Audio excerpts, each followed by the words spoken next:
Continuando aqui, agora a gente vai falar um assunto muito importante, muitas pessoas têm dúvida e perguntam muito sobre os custos, né? Gilmar Freitas, quanto que eu preciso para começar? Eu consigo comprar um imóvel sem entrada?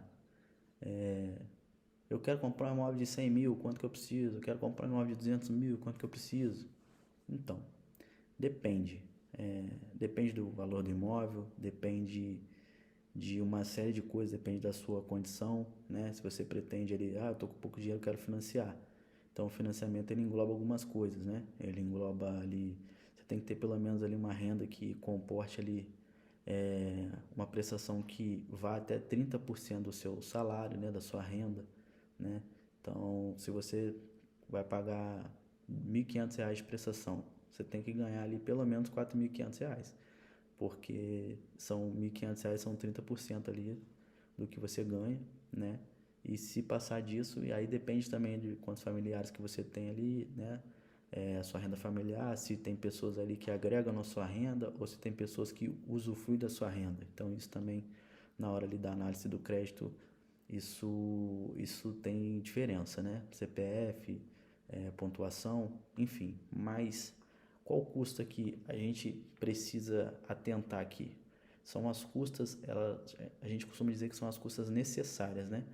As custas obrigatórias. Quais são essas custas obrigatórias? Primeiro, a porcentagem do leiloeiro, né? Os 5% do leiloeiro, geralmente são 5%. Há alguns casos, por exemplo, a gente comprou um imóvel ano passado que eu dei um valor, né? Foi o valor mínimo, eu fui o único ali arrematante. E aí o banco, ele geralmente quando é extrajudicial, é imóvel de banco, eles colocam lá no edital, proposta de acordo com a análise do banco, né? Tipo, o banco vai ver ali se ele aceita a sua proposta ou não, mesmo você ganhando. Por quê? O banco ele tem um mínimo ali que ele precisa naquele imóvel. Se você arrematar pelo valor abaixo do mínimo, aquele imóvel, né, aquela arrematação, ela entra para uma análise, né? É, Eles ficam analisando ali e aí eles chamam, né, o leiloeiro ali que fez ali o leilão, vem até você e fala, ó, nesse caso desse imóvel, a gente arrematou o imóvel, se eu não me engano, foi por 204 mil. E aí o leiloeiro entrou em contato, falou, ó, o mínimo que o banco precisa, eu não me lembro agora, acho que era 215 mil que o banco precisava. Com a comissão que eu iria pagar ao leiloeiro, estava próximo do que o banco queria. Porém, esse valor é do leiloeiro, né? A comissão de 5% ali, ela é do leiloeiro, ela não é do banco. O banco tem um valor e o leiloeiro tem uns 5% em cima daquele valor. Então, o que aconteceu? Eu falei, ó, juntando a comissão que eu ia pagar para você de 5%, daria esse valor que o banco quer. O banco não reduz. Ele falou, não, no banco não, é esse o valor mínimo do banco. Eu falei, então, você reduz sua comissão? E aí o leiloeiro pegou e falou, reduzo. E ele foi e baixou a comissão dele para 1%. Quando ele baixou a comissão dele para 1%, eu paguei a mesma coisa que eu iria pagar. Porém, eu paguei o que o banco precisava.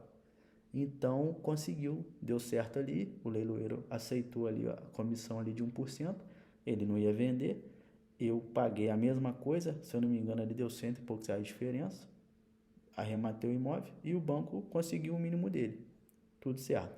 Só que quando chegou lá na frente, o imóvel estava vazio, eu fui até o imóvel. Quando chegou lá na frente, o banco não aceitou a minha documentação.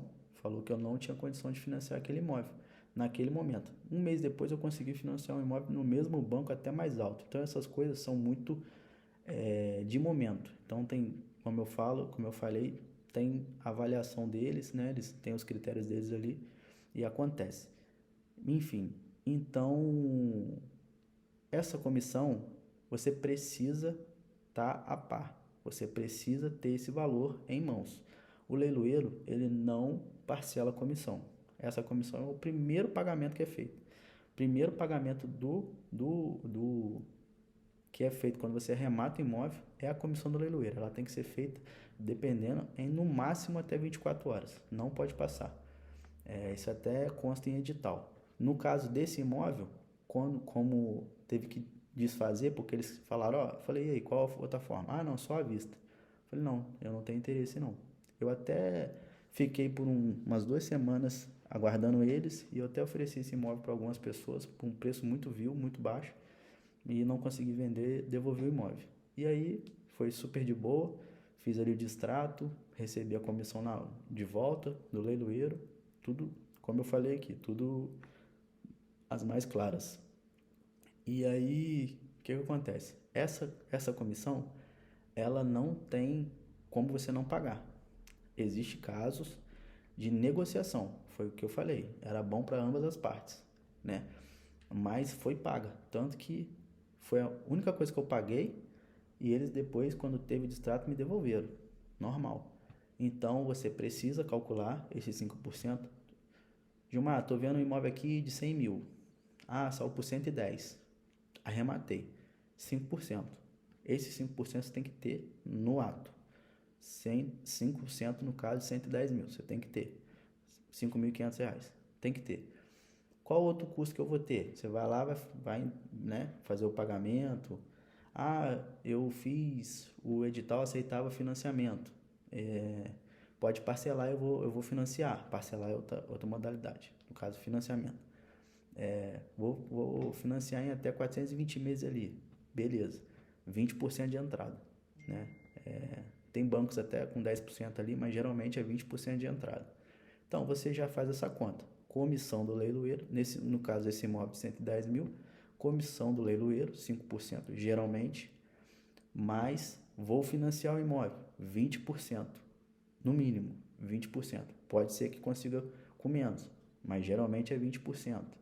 Mais o que, Gilmar? Mais o imposto de transmissão. É obrigatório. Por quê? Porque o primeiro ato de quem compra um imóvel é passar a propriedade para o seu nome. Se você não fizer isso e você enrolar para fazer isso e lá na frente você descobrir ou você, né, já sabia que o imóvel está ocupado e a pessoa vire para você, né, notificou ela extrajudicialmente ali, ou via cartório, ou advogado, ou foi lá, o que eu não indico a fazer, né? E a pessoa falou, não vou sair. O que acontece?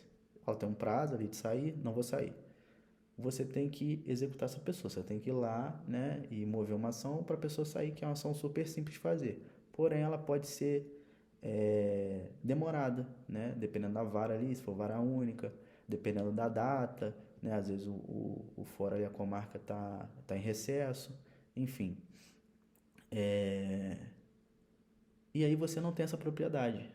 A ação de missão na posse, que é a ação pertinente para você tirar uma pessoa, que ela é possuidora, ela não é proprietária. Por quê? Quando o banco coloca o imóvel a leilão, quando um juiz coloca o imóvel a leilão, ele já fez uma prenotação naquela escritura, naquele registro.